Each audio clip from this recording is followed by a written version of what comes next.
A very good evening to all our viewers, and welcome to this edition of the Evening Review. My name is Toyibon Jabela, your host for tonight. Let's have a look at today's front page of Namibian Sun.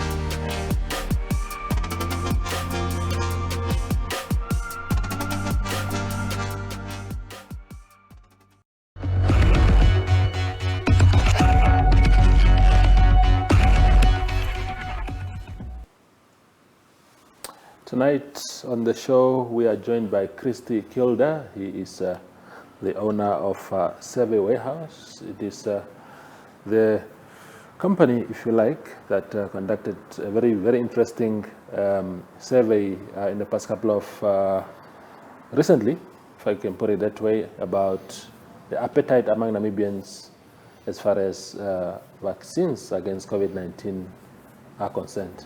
Christie, welcome to the show. Good evening. Thank you very much. Sure. Thanks for the privilege. Thank you. Give us a summary of your findings. It's very interesting. We saw in the papers today everybody saying, oh, prayers, more Namibians prefer prayers, some are scared of this, some are scared of that. In summary, what did you find? Yes. Well, basically, the survey was conducted amongst 1,200 Namibians of adult age, so 18 years and older. And it was done between the months of December and February this year. Okay. The focus was on the pandemic, and it was also the first time that we've done work for the Afrobarometer using telephones as the means of interviews. Okay. I suppose the main story really is that Namibians are completely convinced that this is a very serious matter. Yeah. They're also convinced that, or they're highly aware of the economic and the health fallouts of the pandemic. So they're really worried about their own health, the health of their family and household members. They're really concerned about their own economic household conditions. Yeah. They're really worried about the country's economic conditions. And they're worried about the future of their children. Yeah. And in general, they feel they're very well informed about the pandemic. Yeah. And in most parts, they agree with the measures government had taken to try and curb the pandemic. And it's the first time that we've seen the population so united in their opinions. Except for when it came to the questions about the vaccines, then people started sort of showing a lack of trust, trust in the vaccines, trust in government to ensure that the vaccines are safe, trust in the manufacturers of the vaccines to ensure that they're safe. And then as a result, the Namibian population is almost exactly totally divided into two equal proportions on whether they will get vaccinated or not. Yeah. So it's not even a question of which vaccine, because of course, we have a variety and some people trust some more, others do not trust certain ones. So it's not even a question of that. It's really a question of just vaccination as a general. Yes. There is a group of people, about half the adult population, that says there's almost no possibility that they'll get vaccinated. Yeah. And then, of course, the remaining part says that they will get vaccinated. So that's the one thing that the population is divided on. And where does that leave the country, in your view, especially against the aspirations to have everybody safe? Well, I think, of course, we know that every day there's more evidence that the vaccines are working. Yeah. We also, we probed this issue a few months ago. There was this dichotomy of views presented to say, well, either you believe in religion or you believe in science. And those who believe in religion will not get vaccinated. So we see that kind of split here in Namibia too, where people say that prayer is more effective in combating COVID-19 than vaccines are. But I think that's a bit of a misrepresentation of reality. Yeah. You know, we have the state of Israel, which is orthodox, very religious, with herd immunity through vaccinations. Yeah. Close to 70% of the population, if not more, has already been vaccinated. Yeah. So I think that sort of muddles the argument. It's not really a true representation of the discourse that we should be having. You can pray and be vaccinated. There's not one saying you can't do the other. Exactly. Nama, we saw what happened in Tanzania, where the president was also a pro-prayer sort of proponent. And ironically, he ended up dying from COVID-19, Yes. President John Magufuli. Do you think, Christie, that the current surge in deaths in particular related to COVID-19, of course coinciding with also the drive to vaccinate people, that this, I think for me, is a coincidence because of course it's just coinciding with the wave. Do you think this wave coinciding with this drive to roll out vaccinations may have an impact on how people are perceiving the process of vaccination? It's possible. It's possible that people make the spurious connection between the two and says, well, since there's been an uptake in vaccines, there's been an increase in deaths, which of course is a spurious relationship. Yeah. It's an untrue relationship, Yeah. right? For us to understand the increase in deaths, we need to look at a whole set of different factors. For example, one of the things that we have very little information of is what strain of COVID are the dominant, or is the dominant one at the moment. We know that the South African strain is here, but we don't know how dominant it is. It may drive the higher levels of infections. Yeah. We already see that we're not even properly into the third wave. We're really at the start of it, and already our health system is overrun.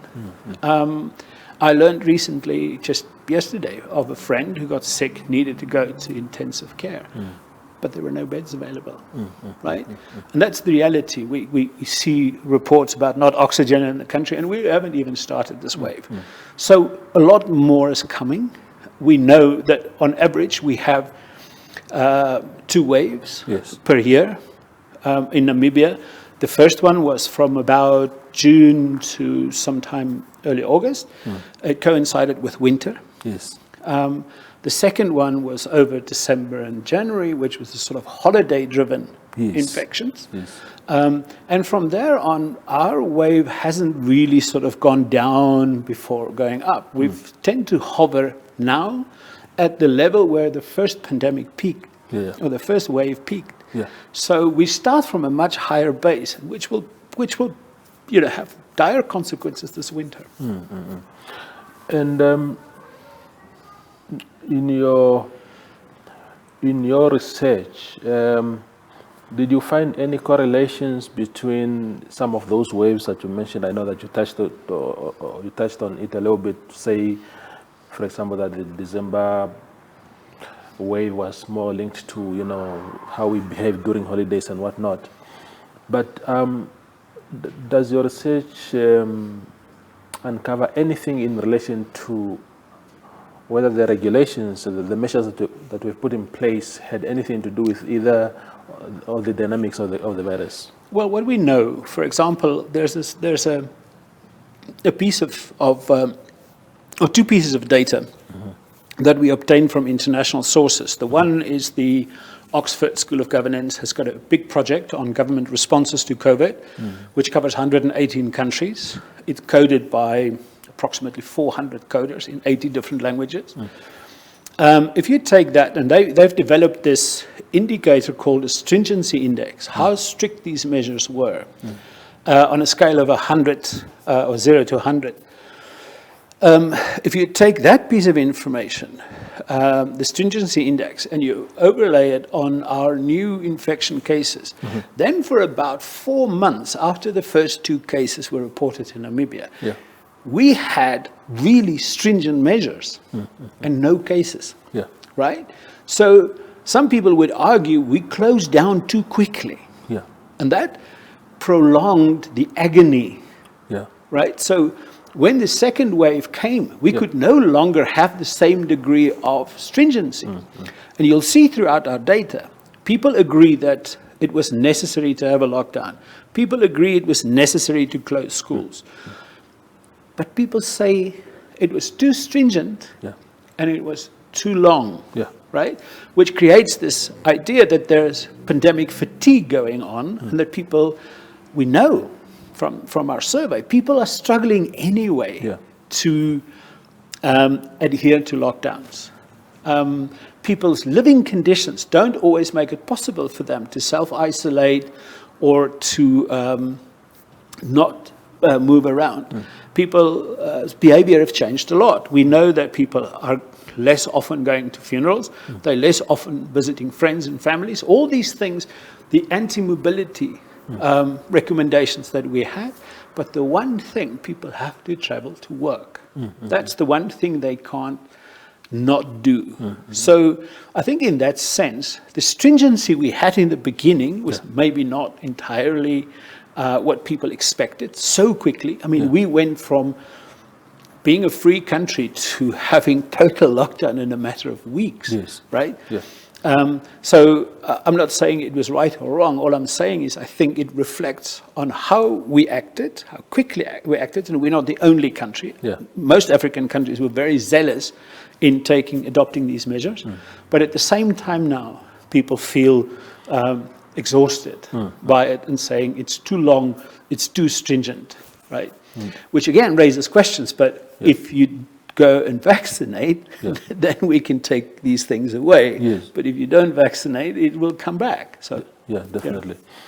So then you spoke about the thing of trust, to say that mistrust, if you like, among the population, and there are those of us who have already been vaccinated. You and I have been vaccinated, at least our first dose. I'm just wondering, Christie, if in order for, and you spoke of a very good example of Israel, who have actually done a brilliant job, I think one of the best in the world as far as this subject is concerned of vaccination.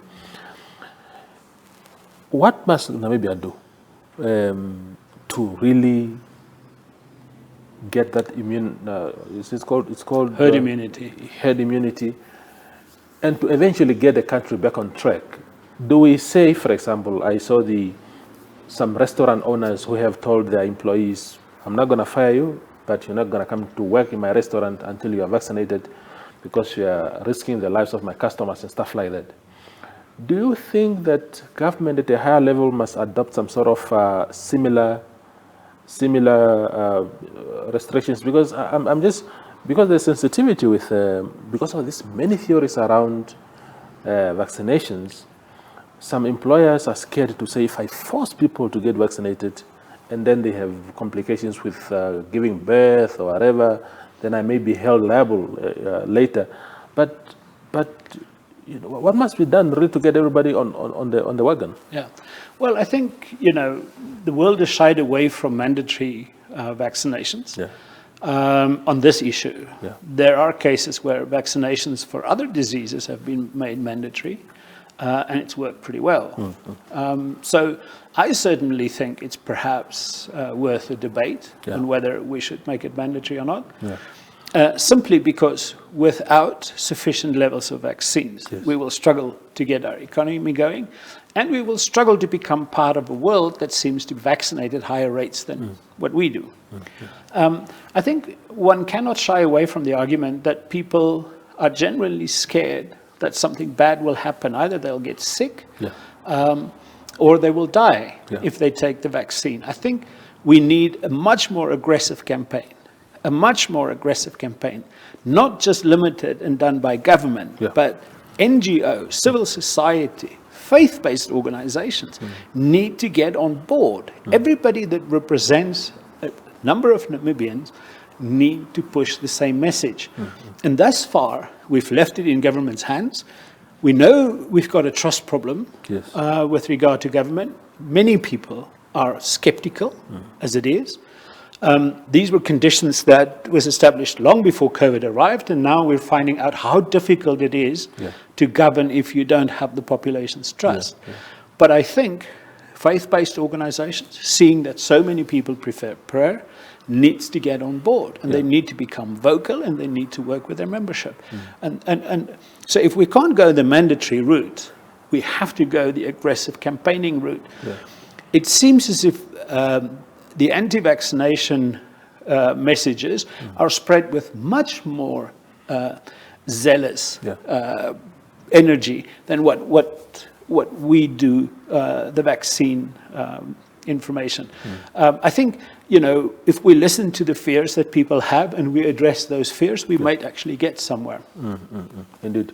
It's funny because when I went for my first jab about 2 weeks ago, you would recall that you go through stages at different desks for administrative purposes.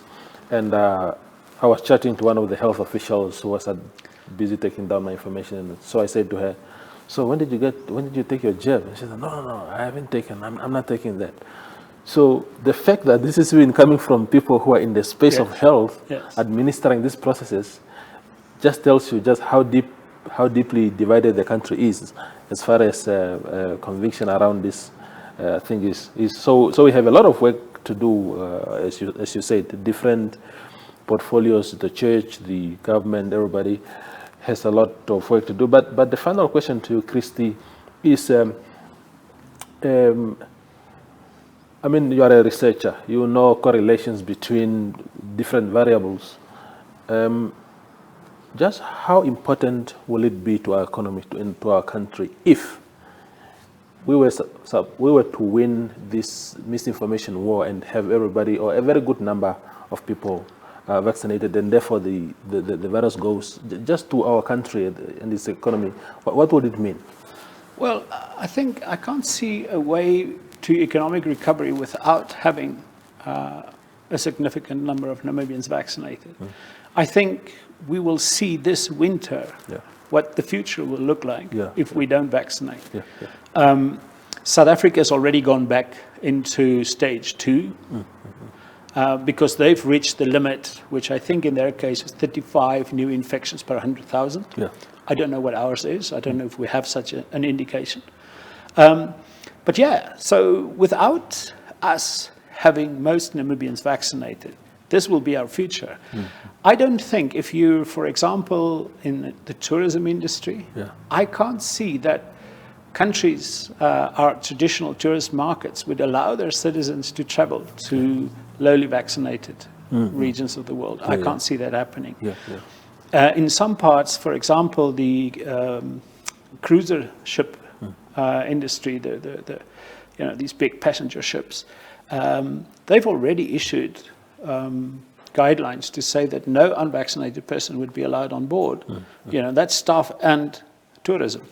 And they've moved to Israel and close to the US, where the vaccination rates are high and chances for business reopening is very good, right? So I think, there are many more of these sectors where we won't be able to see full recovery unless we meet the international standards. I don't think we will have a problem in Namibia where we will constrain people based on whether they're vaccinated or not. But on the interaction of between countries, that will become a criteria, right? You will have to have some form of proof that you've been vaccinated in order for you to participate in some activities. Indeed. I mean, if you talk about the church, for example, I think, of course, again, to force people is difficult, but you're not forcing anyone if you simply say, look, nobody attends church service, nobody enters the church without proof of that. You haven't forced anyone to necessarily get vaccinated, but I don't think anyone will simply go take a vaccination because of that. I think they will just get to understand that it's actually very, very important, especially when a message is coming from a person of authority in the church, your reverend, your pastor there, your bishop. I think it will make a huge difference. But Christie, thank you very much for coming, and keep up the good work. I think research in particular is key during catastrophic moments like this. So congratulations on the latest one, and keep up the good work. Thank you very much, and thanks for the privilege to be here. Sure, indeed. Christie Keulder is the owner of Survey Warehouse, and they released a very, very interesting research outcome, which of course talks about how Namibians view the aspect of vaccinations. Thank you for watching, and good night.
The Ongwediva Annual Trade Fair 2021 brings you exhibition excellence and will be taking place from 26 to 31 August at the Ongwediva Trade Fair Showgrounds. The theme this year is Gearing for a Smart Economy. This year, exhibitors have the option to showcase their products and services at the Ongwediva Trade Fair Showgrounds or virtually via special trade fair website. Apply for a stand at www.oatf.com.na. Call 065 230 191. Email info@oatf.com.na. The Ongwediva Annual Trade Fair 2021 is proudly sponsored by MTC, FNB, Nedbank, Ongwediva Town Council.